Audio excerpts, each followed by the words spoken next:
9 দফা তৈরি করেছিলাম। এই 9 দফা আমরা 18 জুলাই তৈরি করেছি। গাইবানা জানাজা হয় এবং এই গাইবানা জানাজায় যে সামনে কফিনগুলো ছিল, এই কফিনগুলো ঢোকাতে আমাদের ওই দিনেই আমরা শপথ নিয়েছিলাম আমরা আমাদের এই আন্দোলনটাকে আর কোটার মধ্যে সীমাবদ্ধ রাখবো না। আমরা এই শহীদ শাহাদাতের রক্তের সাথে আমরা বেইমানি করবো না।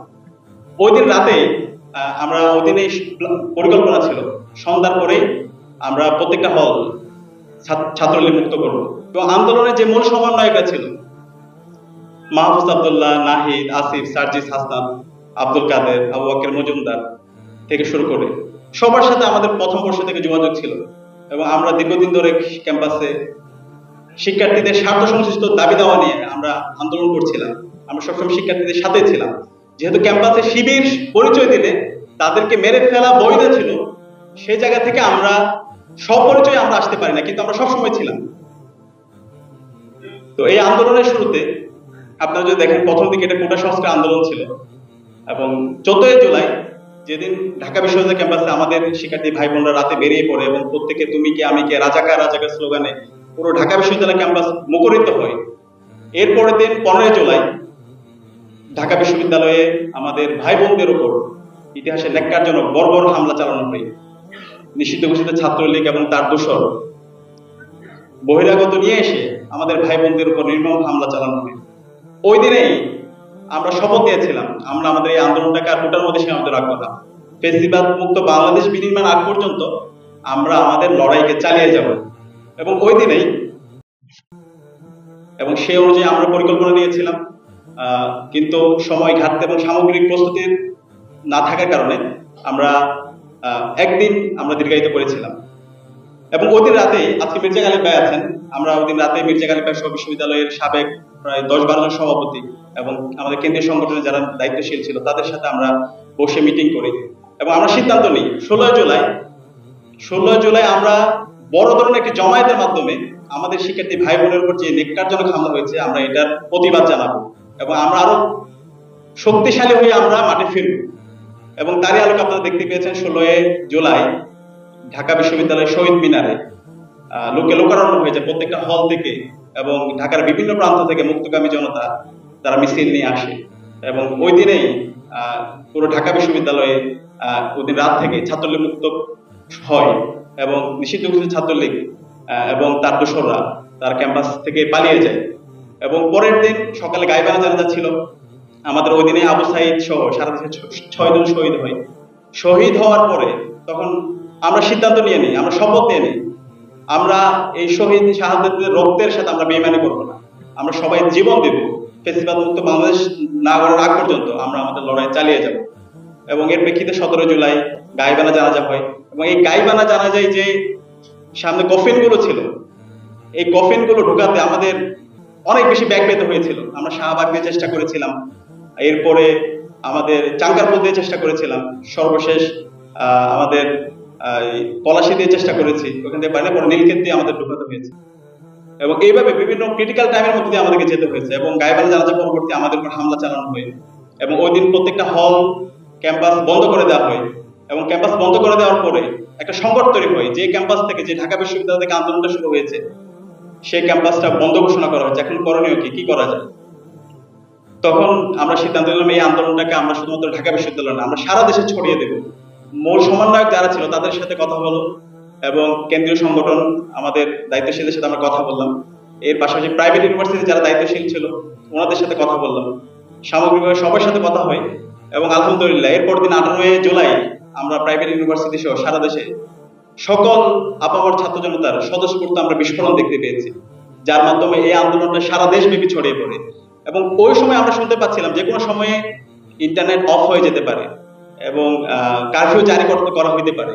তো আমরা তখন সবাই বসে বিশ্ববিদ্যালয়ে এখানে মির্জা গালিব ভাই আছে এবং রিফাত ভাই আছে, এরকম আমরা 7-8 জন সভাপতিরা আমরা বসে আমরা কর্মসূচি প্রণয়নের ব্যাপারে আমরা সিদ্ধান্ত নিচ্ছিলাম। আমরা এমন একটি কর্মসূচি আমরা নির্ধারণ করব, এমন কর্মসূচি থাকবে যেখানে নেতা থাকুক আর না থাকুক কিন্তু আন্দোলন চলতে থাকবে এবং সেই আলোকে আমরা 9 দফা তৈরি করেছিলাম। এই 9 দফা আমরা 18 জুলাই তৈরি করেছিলাম এবং 9 দফা তৈরি করার পরে 19 জুলাই আপনার যারা কারফিউ যারা করা হয়েছিল, ইন্টারনেট ব্ল্যাক আউট, হঠাৎ করে ইন্টারনেট নাই, পুরো দেশে অন্ধকার কি হচ্ছে কেউ কিছু বুঝতে পারছিল না। তো সেই সময়ে সমন্বয়ক আব্দুল কাদেরের সাথে কথা হয়, আব্দুল কাদেরকে আমরা সেফ রুমের ব্যবস্থা করেছিলাম এবং ওই সময়ে এই 9 দফা আমরা প্রত্যেকটা মিডিয়া হাউসে গিয়ে পৌঁছে দিয়েছিলাম এবং শিবিরের নেতৃবৃন্দ দায়িত্বশীলরা এখানে অগ্রণী ভূমিকা পালন করেছিল এবং এই 9 দফার আব্দুল কাদের থেকে ভিডিও নিয়ে আন্তর্জাতিক যে গণমাধ্যমগুলো আছে সেই গণমাধ্যমগুলোর কাছে আমরা পৌঁছে দিয়েছিলাম। এবং আপনারা যদি এই 9 দফা দেখেন, এই 9 দফায় এমন ভাবে এটা তৈরি করা হয়েছে যে এই 9 দফাটা যদি মানা হয় তাহলে হাসিনার তার ক্ষমতা থেকে তার পদত্যাগ অবশ্য করতে হবে, তার ক্ষমতার মস্তক ভেঙে চুরমার হয়ে যাবে। এর পাশাপাশি দল হিসেবে তার কোন দলের অস্তিত্ব থাকবে না। এবং 9 দফার যে প্রথম দফা ছিল ছাত্র হত্যার দায় নিয়ে ফ্যাসিস্ট হাসিনাকে তাকে ক্ষমা চাইতে হবে, জাতির কাছে প্রকাশ্য ক্ষমা চাইতে হবে। তো এই 9 দফার মাঝে প্রথম দফায় কিন্তু এক দফার কথা বলা আছে, তাকে পদত্যাগ করতে হবে। তো এরপরে এই যে কথাগুলো বলছিলাম তখন ইন্টারনেট ব্ল্যাক আউটের সময় 19 তারিখ আমরা তখন এই 9 দফা পৌঁছাতে হবে প্রত্যেকটা মিডিয়া হাউসগুলোতে। তখন ডিজেফাই লোকরা বসে আছে, তখন আমাদের ক্যাম্পাস সাংবাদিক যারা আছে আমরা তাদের কাছে গিয়ে তাদের কাছে অফলাইনে ফোন দিয়ে তাদের কাছে 9 দফার যে লিফলেট ছিল সেটা আমরা পৌঁছে দিয়েছি। এবং এর পাশাপাশি আমরা ট্যাক্স দিয়ে প্রত্যেকটা মিডিয়া হাউসে যারা সাংবাদিক ছিল তাদের কাছে আমরা পৌঁছে দিয়েছি। যদি আমি আমার একটা স্টোরি আপনাদের সাথে আমি শেয়ার করি, ওই সময় 9 দফা পৌঁছাতে হবে। তখন আমি একটা বিল্ডিং এ গেলাম, নতুন বিল্ডিং এ টুলেট, ওখানে ঢুকে নতুন বিল্ডিং জাস্ট দেখার জন্য, এর মধ্যে ঢুকে ওখানে গিয়ে 9 দফার যে বিষয় যে টেক্সট আছে সেই টেক্সটটা সকল সাংবাদিকদের কাছে মেসেজ করে এইভাবে পাঠিয়ে তারপর আবার সিমটা খুলে এরপর আবার ব্যাক করা। তখন দেখতে পাচ্ছিলাম আমার আশেপাশে এজেন্সির লোকরা ঘোরাফেরা করতেছে, কিন্তু আমি ওইখানে সিমটা খুলে ডিভাইস চেঞ্জ করে আবার নিচে এসে আবার সম্পৃক্ত হওয়া। এইভাবে আমাদের পুরো আন্দোলনটা 19 তারিখের পর থেকে 25 তারিখ পর্যন্ত যে ইন্টারনেট ব্ল্যাক আউট ছিল, এই সময়ে আপনারা জানেন পুরো আন্দোলন আমাদের সমন্বয়ক যারা ছিল তারা সবাই বেশিরভাগই তারা অনেকে গুম অবস্থায় ছিল, রিচ করা যাচ্ছিল না। এই পুরো আন্দোলনটাকে ইসলাম ছাত্র শিবিরের দায়িত্বশীল জনশক্তি এবং সামগ্রিক সারা দেশের সাথে সমন্বয় করার জন্য আমরা কাজ করেছিলাম। এবং ওই সময়ে প্রতিদিনই প্রেস রিলিজ আকারে আমরা 3টা সাড়ে 3টার দিকে আমরা প্রতিদিনই কর্মসূচিগুলো পাঠাতাম। 52 সমন্বয়কের তাদের প্রেস রিলিজ, 62 সমন্বয়কের প্রেস রিলিজ, এভাবে প্রতিদিন প্রেস রিলিজ গেছে। এবং এখনো আমার যে একটা নাম্বার আছে সেই নাম্বার থেকে আমি প্রতিদিন সাংবাদিকদের কাছে আমি প্রেস রিলিজগুলো পাঠিয়েছিলাম। এখনো ক্যাম্পাস সাংবাদিক যারা আছে, বড় বড় মিডিয়া হাউসে যারা সাংবাদিক আছে তাদের কাছে সেগুলো ডকুমেন্টস হিসেবে আছে। তো ওই সময়ে যে ক্রিটিক্যাল টাইম, এখন আমরা যত সহজে বলছি, খুবই ক্রিটিক্যাল টাইমে আমরা এই কাজগুলো করেছি।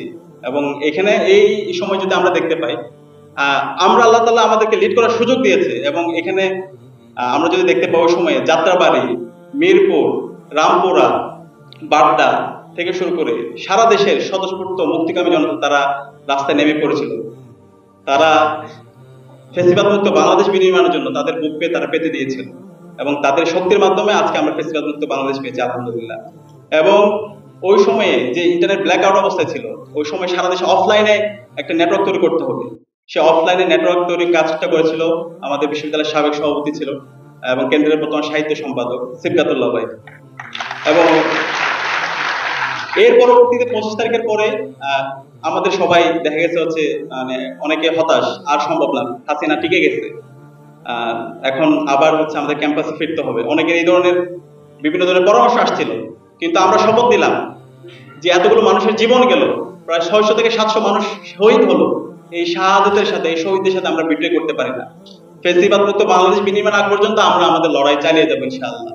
সেখানে যদি আমি একজন থাকি, একাই আমরা লড়াই চালিয়ে যাবো ইনশাআল্লাহ। সে আলোকে আমরা তখন আমাদের মূল সমন্বয়ক যে 6 জন ছিল প্রথম স্তরের, আমরা যখন তাদেরকে গুম করে ফেলা হলো, তাদেরকে ডিবি কার্যালয়ে নিয়ে যাওয়া হলো, তখন দ্বিতীয় সারি যারা সমন্বয়ক ছিল আমরা তাদেরকে সেফ রুমের ব্যবস্থা করলাম।